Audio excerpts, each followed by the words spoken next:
King Alfred and the Cakes. Many years ago there lived in England a wise and good king whose name was Alfred. No other man ever did so much for his country as he, and people now, all over the world, speak of him as Alfred the Great. In those days a king did not have a very easy life.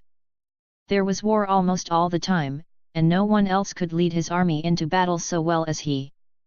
And so, between ruling and fighting, he had a busy time of it indeed. A fierce, rude people, called the Danes, had come from over the sea, and were fighting the English.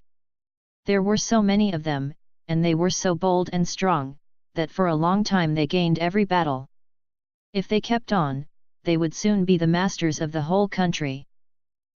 At last, after a great battle, the English army was broken up and scattered. Every man had to save himself in the best way he could. King Alfred fled alone, in great haste, through the woods and swamps.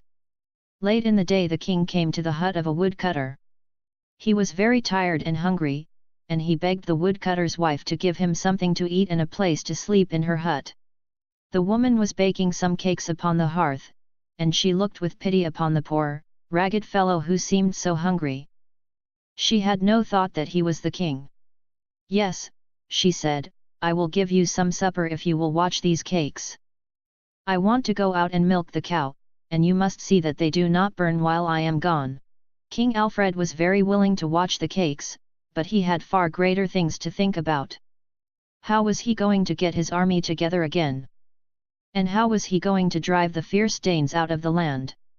He forgot his hunger, he forgot the cakes, he forgot that he was in the woodcutter's hut.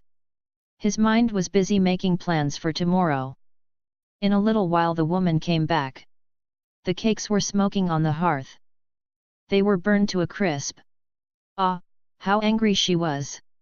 "You lazy fellow," she cried. "See what you have done! You want something to eat, but you do not want to work."